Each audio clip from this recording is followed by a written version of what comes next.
fall is the perfect time for a good hearty soup for supper. Ann Cox Eastis is here from Kroger with a really different idea. It's a shrimp and corn chowder, and boy, does that look delicious. It is tasty. I'll have to say I'm pleased with the recipe.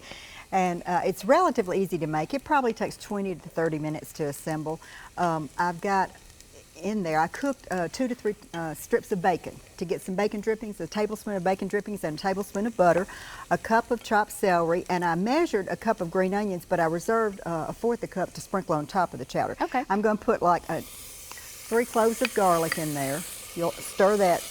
We add that after we've gotten everything else kind of sauteed, because it doesn't take very long for it to get hot.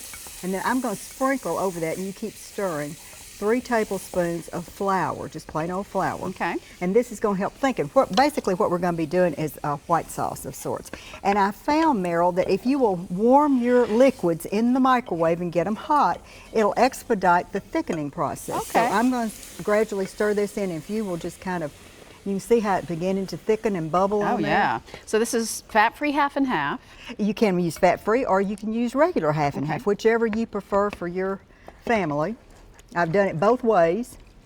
This does thicken quickly. It does thicken a lot quicker. And like I said, we're basically making a white sauce. And this calls for 2.5 cups of half and half and a 14.5 ounce can of chicken broth. And I use the low sodium. And I went ahead and put part of the chicken broth in with that half a cup of half and half. Okay. Let me do that. So we've got this over a medium temperature thickening now.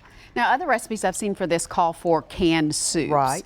But you like this method better. I like this method better. It doesn't have as much sodium in it, and it's you're just not using the convenience of the canned, because they do have a lot more fat. Well, a lot of additives too. A lot of salt, yeah. And then here's our other chicken broth.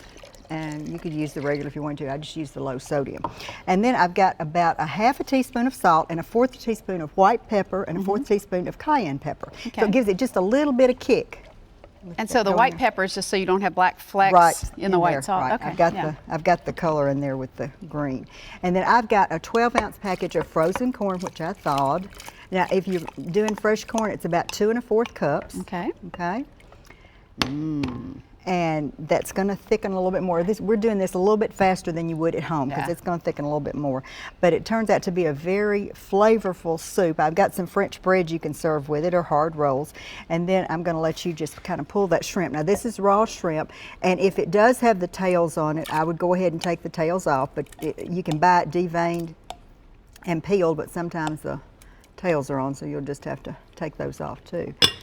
And then it won't take very long for the shrimp to cook. It'll take 2 to 3 minutes, I guess, for the shrimp to turn pink. Okay. Because if you overcook shrimp, it gets a little tough and chewy. Yeah. So that's why you don't want to that's the very last thing that you add to the soup. So if you were making this ahead of time, would you reserve the shrimp, you know, and then just make the sauce, basically? I've done it both ways. I've gone ahead and cooked it, but then I've warmed it over low temperature or either in the microwave a bowl at the time. Okay, so it doesn't overcook the shrimp. Right, so it doesn't overcook the shrimp.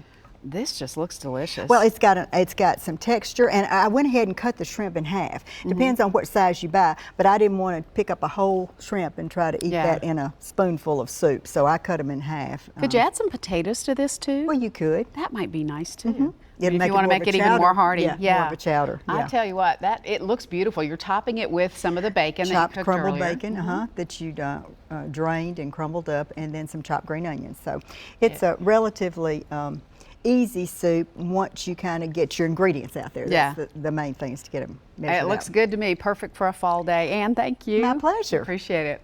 You can find this recipe in the Talk of the Town section at newschannel5.com.